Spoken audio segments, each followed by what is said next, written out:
Você já parou para pensar por quê? Mesmo quando a conta está paga. Mesmo quando o extrato mostra números que seriam impensáveis há 10 anos. Mesmo quando tudo ao seu redor diz que você está seguro. Existe algo dentro de você que continua correndo? Não corre de um leão. Não corre de um perigo real. Corre de algo que não tem nome. Que não tem rosto. Que parece morar nos seus ossos. Que acorda antes de você e dorme depois de você. Algo que te faz verificar o saldo do cartão não por necessidade, mas por um impulso que você não consegue explicar. Algo que transforma uma compra simples num ato de guerra interior. Algo que faz você escolher o mais barato não porque faça sentido, mas porque escolher o mais caro te dá uma sensação que você não sabe descrever. Não de prazer, mas de culpa, de perigo. Como se alguém estivesse te observando e fosse te punir por gastar. Agora aperta. Você já percebeu que esse medo não é racional? Que ele não responde aos números da sua vida real? Que mesmo depois de uma promoção, de um aumento, de um negócio que deu certo, a sensação de urgência não muda? Que o alívio dura dias, talvez semanas, e depois volta exatamente igual? Como se o seu corpo tivesse um ponto de conforto financeiro que jamais consegue ultrapassar. Como se existisse um teto invisível, não de renda, mas de sensação, e por mais que você suba, o chão emocional continua lá embaixo, puxando você de volta? Você já notou isso? Que parece que nenhuma quantia é suficiente, não porque você ganhe pouco, mas porque a sensação de pouco foi plantada antes de você saber o que era plantar? E agora, a terceira pergunta, a que você provavelmente vai querer pular, a que faz o peito apertar e a vontade de mudar de assunto aparecer. Se esse medo não é seu, se ele não nasceu das suas experiências, se você nunca passou fome de verdade, se nunca dormiu sem saber se ia comer no dia seguinte, então de quem ele é? Por que você carrega algo que não viveu? Por que suas decisões de hoje são comandadas por uma dor que pertence a outra pessoa, a outra geração, a outro tempo? E se você descobrisse que toda a sua vida financeira, suas escolhas de trabalho, seus relacionamentos, sua incapacidade de relaxar, sua dificuldade de pedir ajuda, seu pavor de parecer fraco, sua necessidade compulsiva de acumular, tudo isso não é estratégia sua, mas eco de algo que alguém plantou em você antes mesmo de você existir? O que você faria com essa informação? Ou melhor, o que você faz quando já sabe e finge que não sabe? Existe algo que acontece com milhões de pessoas e que quase ninguém tem coragem de nomear com clareza. É um fenômeno que opera debaixo de todas as decisões financeiras, de todos os sustos de fim de mês, de todas as noites em que você acorda às 3 da manhã, com o coração disparado, pensando em dinheiro, mesmo tendo dinheiro. Esse fenômeno não tem uma causa presente, ele não é sobre o que você ganha agora, é sobre o que foi vivido antes de você nascer. É sobre a fome que sua avó sentiu e nunca processou. É sobre o desespero que seu avô carregou e engoliu em silêncio. É sobre frases que foram ditas na sua infância. Frases que você nem lembra mais, mas que ficaram gravadas no seu sistema nervoso como cicatrizes que doem sem ferida visível. O nome que importa aqui não é um nome acadêmico. É uma descrição viva. Chama-se herança emocional de escassez. É a transmissão, de geração em geração, de uma urgência financeira que não pertence a quem a carrega. Não é educação financeira. Não é falta de planejamento. É algo muito mais profundo, muito mais antigo, muito mais difícil de enxergar, porque funciona como o ar que você respira. Você não percebe que está respirando até que alguém tire o ar. A herança emocional de escassez é o sistema operacional invisível que roda por trás de todas as suas decisões com dinheiro. Ele foi instalado antes de você ter consciência. Ele foi transferido não por palavras, mas por gestos, olhares, silêncios, tensões no rosto dos seus pais quando a conta chegava, no modo como sua mãe guardava restos de comida no pote com uma rapidez que não era economia, era pavor, no modo como seu pai recusava pedir qualquer coisa, não por orgulho, mas porque em algum momento da vida dele pedir algo significava humilhação. Essa herança é mais forte do que qualquer planilha, mais forte do que qualquer curso, mais forte do que qualquer lógica racional sobre investimentos, porque ela não mora na sua cabeça, mora no seu corpo, mora na sua respiração quando você vê um boleto. Mora na sua mandíbula travada quando alguém sugere que você deveria relaxar. Mora no nó no estômago que aparece quando você tenta imaginar uma vida onde dinheiro não é um problema. Esse nó não é seu. Foi dado a você. E o mais assustador, você o recebeu com tanto cuidado, tanta naturalidade, que acha que é parte de quem você é. Houve um experimento conduzido com famílias em situação de insegurança alimentar. Não importa onde, o que importa é o que foi observado. Crianças entre 4 e 7 anos foram colocadas em uma sala com uma quantidade limitada de comida e outra com comida abundante. As crianças que haviam crescido em laços onde a escassez era uma presença constante, mesmo que, naquele momento, estivessem em ambiente seguro e alimentado, fizeram a mesma coisa.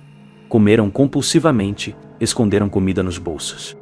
Recusaram dividir, e quando a comida acabou, entraram em pânico desproporcional. Não era fome real, era memória real. O corpo delas lembrava de algo que a mente consciente ainda nem tinha registrado. Mas o dado que muda tudo não é sobre crianças. É sobre o que acontece depois, quando essas mesmas crianças foram acompanhadas anos depois, já adultas, com renda estável. Empregos formais, contas pagas. O padrão se repetiu. Elas continuaram estocando comida, continuaram evitando gastos mesmo confortáveis.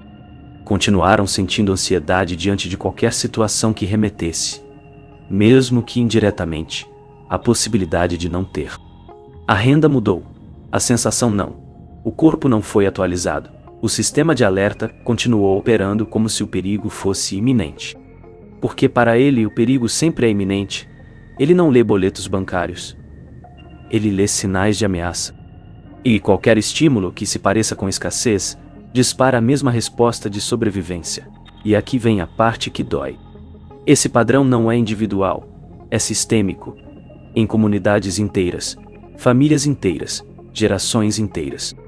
O medo da falta foi tão intenso que se tornou parte da identidade coletiva. Não é vergonha de ser pobre. É a certeza inconsciente de que a pobreza é o destino, que qualquer conforto é temporário, que qualquer ganho vai ser tomado, que guardar é a única estratégia, que pedir é perigoso, que confiar é ingenuidade. E essa certeza opera em decisões que parecem completamente racionais. Aceitar um trabalho pior porque é garantido. Não investir porque é arriscado. Não pedir um aumento porque causar desconforto é ameaçador. Não descansar porque descanso é luxo que pobre não pode ter. A revelação não é que a escassez existiu. Isso você sabe. A revelação é que a escassez não precisa existir mais para continuar controlando você. Ela criou um programa. E esse programa roda em segundo plano, consumindo energia emocional, distorcendo percepções, filtrando oportunidades, sabotando resultados. Você não está escolhendo. Você está obedecendo. Para entender como isso funciona por dentro, imagine o seguinte. Seu cérebro é uma casa antiga. No porão, existe um sistema de alarme que foi instalado há muitos anos por alguém que morreu antes de você nascer. O alarme foi calibrado para uma realidade que não existe mais. Uma realidade de frio, de fome, de portas que podiam ser batidas a qualquer hora, de contas que não tinham como ser pagas, mas o alarme nunca foi desligado. Ele continua lá no porão, funcionando, detectando ameaças. E ele é tão sensível que qualquer coisa que se pareça remotamente com o que ele foi programado para detectar dispara o alerta máximo. Isso é o que acontece no seu sistema nervoso. Quando você era criança, seu cérebro estava em fase de desenvolvimento. Os ambientes emocionais que você viveu, o estresse dos seus pais com dinheiro, as discussões sobre conta, o silêncio tenso quando algo precisava ser comprado, a expressão de medo no rosto de alguém que dependia de você para sobreviver. Tudo isso foi registrado como informação vital. Seu cérebro, que na infância é incrivelmente plástico e profundamente leal à sobrevivência, absorveu essas informações e criou circuitos. Circuitos que dizem: dinheiro é perigo, dinheiro é escasso, dinheiro é motivo de conflito, pedir é motivo de conflito, pedir é arriscar, gastar é perder, ter é temporário. Esses circuitos não são pensamentos conscientes. São reações automáticas, como tirar a mão do fogo. Você não decide queimar. Você já queimou antes, e o corpo aprendeu. Da mesma forma, você não decide sentir medo de dinheiro. Você foi condicionado antes de ter linguagem para nomear o que sentia. Por isso, quando você tenta fazer algo diferente, como investir, como pedir um aumento, como dizer não a um trabalho explorador, como gastar com algo que te dá prazer, algo dentro de você trava, não é preguiça, não é falta de disciplina, não é burrice. É um sistema de proteção ancestral disparando contra aquilo que, racionalmente, seria bom para você. Vou te dar uma analogia que talvez ajude. Imagine que você mora numa casa que teve um incêndio há muitos anos. O incêndio foi apagado. A casa foi reconstruída. Está segura. Funciona. Tem eletricidade, água, conforto. Mas os antigos moradores, por precaução, deixaram todos os alarmes de fumaça ligados em volume máximo. E não foi você que os ligou. Foram pessoas que já não moram ali. Agora, cada vez que você liga o forno, o alarme dispara. Cada vez que você acende uma vela, o alarme dispara. O alarme não está detectando fogo. Está detectando qualquer vestígio de calor, qualquer mudança mínima no ambiente. E como o alarme está ligado ao seu sistema nervoso, seu corpo reage como se houvesse fogo. Sua respiração muda. Seu coração acelera. Suas mãos suam.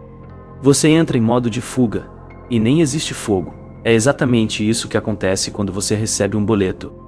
Quando vê uma compra no extrato, quando alguém menciona dinheiro numa conversa casual, o alarme que não é seu dispara. A resposta de sobrevivência que não é sua toma conta. E você, que é uma pessoa adulta, competente, que já provou que consegue gerar renda e sustentar sua vida, se vê agindo como uma criança assustada diante de algo que não faz sentido. E o pior, você se julga por isso. Acha que deveria ser mais maduro, mais racional, mais forte. Mas não se julga por estar com medo. Se julga por ter medo do que deveria ser trivial. E essa autocrítica só reforça o ciclo. Porque o sistema de alarme interpreta a autocrítica como mais uma ameaça. Mais um sinal de que algo está errado. De que você não é bom o bastante. De que o perigo é real. E tem mais uma camada: o medo da escassez não opera sozinho. Ele se entrelaça com a identidade. Quando crescemos cercados de escassez, aprendemos que somos a escassez, que somos definidos pela falta. Que nosso valor como pessoas está atrelado ao quanto conseguimos sobreviver com o mínimo. Que pedir mais é ser ganancioso. Que ter mais é ser perigoso. Que quem tem dinheiro é mau. Que quem gasta é irresponsável. Que quem descansa é fraco. Essas crenças não são escolhidas. São absorvidas, vêm dos pais, dos avós, do bairro, da escola, das histórias que foram contadas à mesa do jantar. E elas formam um sistema de identidade tão profundo, e qualquer tentativa de agir diferente é sentida como traição. Não a uma pessoa, mas a uma linhagem. É por isso que um aumento salarial pode gerar angústia, não só alegria. Porque a identidade construída sobre a escassez precisa se adaptar. E essa adaptação é sentida como perda. Você não está apenas mudando de conta bancária, está mudando de narrativa. E mudar de narrativa é, para o sistema nervoso, tão ameaçador quanto a escassez em si, porque se você muda a narrativa, precisa perguntar: quem eu sou sem a luta? Quem eu sou se eu não preciso mais me apertar? Quem eu sou se o dinheiro não é mais o problema central? E essas perguntas não são sobre dinheiro. São sobre pertencimento, sobre lealdade, sobre honrar uma história que, mesmo dolorosa, dava um sentido. Agora é preciso falar sobre algo que incomoda, algo que gera uma vontade quase automática de defender, justificar, relativizar, porque a verdade tem esse efeito. Quando ela aparece, a primeira reação não é aceitar. É proteger quem a gerou.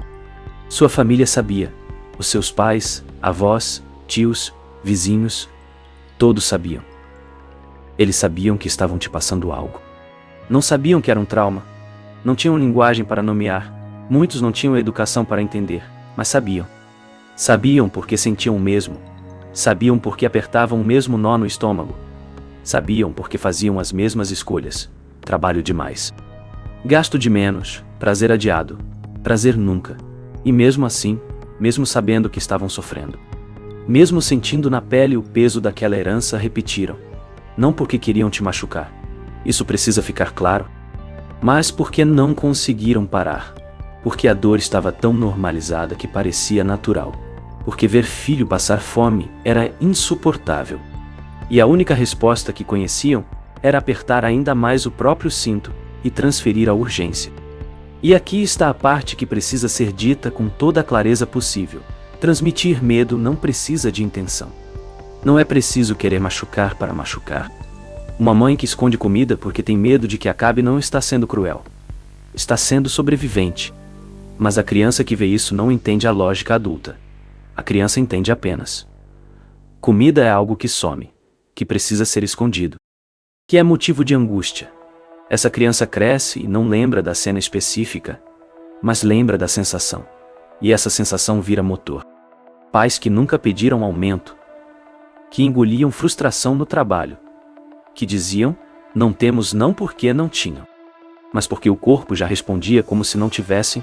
Eles não estavam ensinando disciplina, estavam transferindo medo, e o medo, quando transferido, não vem rotulado. Vem como parte do ar da casa, vem como o modo como a mãe fecha a geladeira de madrugada. Vem como o modo como o pai olha o olerite e suspira antes de guardar. Vem como a tensão que toma conta da sala quando alguém menciona uma despesa inesperada. Tudo isso é linguagem. Uma linguagem sem palavras, mas mais poderosa do que qualquer explicação. E o sistema que permitiu essa transferência, o sistema maior, o contexto, a estrutura, também sabia. Sabia que a escassez era fabricada em parte. Sabia que a distribuição era desigual. Sabia que quem nasceu em determinadas condições carregava um fardo que não escolheu. Mas isso não importava. Porque o sistema se alimenta da urgência. Quanto mais medo, mais trabalho. Quanto mais medo, mais consumo compulsivo de soluções rápidas, de promessas falsas, de ilusões de controle. A indústria financeira não criou o medo da escassez, mas sabe exatamente como explorá-lo. Cada propaganda que diz compre agora antes que acabe, cada aplicativo que te empurra para gastar com urgência, cada mensagem que te compara com alguém que aparenta ter mais, tudo isso alimenta o alarme que já estava ligado. Não estou falando de conspiração. Estou falando de omissão consciente. De pessoas que viram o dano e não fizeram nada porque o dano as beneficiava. De pessoas que viram o dano e não fizeram nada porque o dano era normal. De pessoas que viram o dano e não foderam nada porque enfrentar o dano exigiria mudar algo em si mesmas. E se você cresceu dentro desse sistema, você não foi vítima passiva, mas também não foi responsável por ele. Você recebeu um equipamento emocional defeituoso e foi mandado para a vida com a instrução de que aquilo era normal. Que todos passavam por isso, que era assim mesmo, e talvez fosse, mas sempre foi assim não é justificativa, é descrição de um ciclo.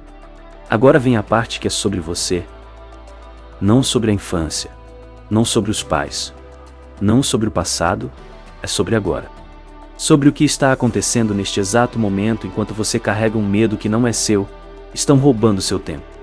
Cada minuto que você passa acordado à noite calculando, planejando, preocupando com cenários que não existem, é um minuto que não volta.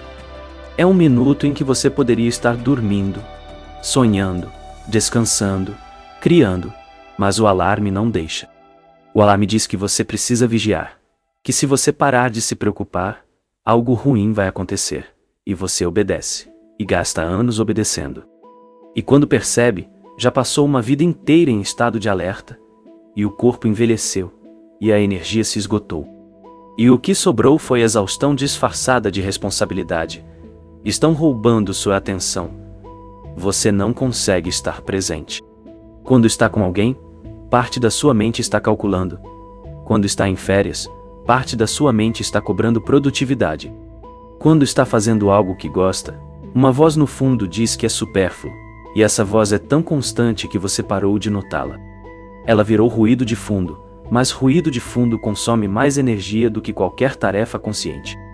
É por isso que você se sente cansado mesmo fazendo pouco. É por isso que o descanso não descansa. Porque o alarme continua ligado mesmo quando os olhos estão fechados. Estão roubando suas relações. Quantas vezes você recusou um convite porque custava? Quantas vezes evitou uma conversa séria porque falar de dinheiro te travava? Quantas vezes escolheu um parceiro, um amigo, um colega de trabalho com base no que ele podia te dar financeiramente, sem admitir isso para si mesmo?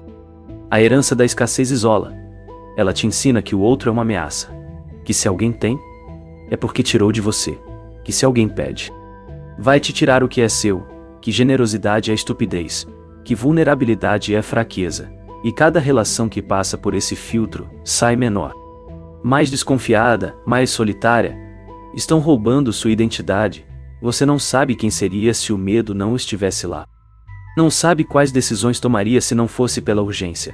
Não sabe que tipo de trabalho escolheria se não fosse pelo pavor de ficar sem. Não sabe que tipo de pessoa seria se não tivesse aprendido que o seu valor está no quanto você aguenta sem reclamar. A identidade que você tem agora foi construída em torno da falta.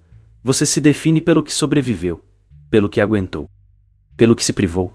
E isso parece nobre, parece força. Mas não é. É uma armadilha que te impede de imaginar que você pode ser algo além de sobrevivente. Estão roubando sua saúde. O cortisol, o hormônio do estresse, é produzido em excesso quando o sistema de alarme dispara repetidamente. Ele corria os ossos, inflama os órgãos, enfraquece a imunidade, interrompe o sono, altera o apetite, contrai os músculos, acelera o envelhecimento. Você acha que suas dores nas costas são postura, acha que sua insônia é a ansiedade moderna, acha que seu problema digestivo é a alimentação. Mas por baixo de tudo isso, pode haver algo mais simples e mais antigo. Um corpo que nunca recebeu a mensagem de que está seguro. Então eu te pergunto. E essa pergunta não é retórica, não é decorativa, não é filosófica. É uma pergunta que precisa ser sentida no corpo. Não pensada na cabeça. Se o medo que governa suas decisões financeiras, e por consequência suas decisões de vida, suas escolhas de trabalho, seus relacionamentos, sua saúde, sua capacidade de sentir prazer sem culpa, se esse medo não é seu. Se ele foi plantado antes de você ter consciência, se ele opera em um sistema nervoso que você não escolheu, se ele usa sua biologia contra você, se ele se disfarça de responsabilidade e de bom senso e de prudência, então, quem está vivendo a sua vida? Porque não parece ser você. Parece ser alguém que já morreu. Alguém que sentiu fome numa época que você nunca conheceu. Alguém que apertou o cinto tantas vezes que o gesto virou herança. Alguém que olhou para o futuro e viu escuridão. E te passou essa escuridão como se fosse um cobertor. E a pergunta que fica não é como resolver, a pergunta que fica é: você vai continuar vivendo a vida de alguém que já não está aqui? Vai continuar deixando que uma dor que não é sua decida o que você merece, o que você pode ter, o que você é? Ou no fundo naquele lugar onde o alarme não alcança? Aquele lugar que existe antes do medo, antes da urgência, antes da conta, antes do boleto, antes de tudo. Aquele lugar ainda é seu? Ou nunca deixou de ser?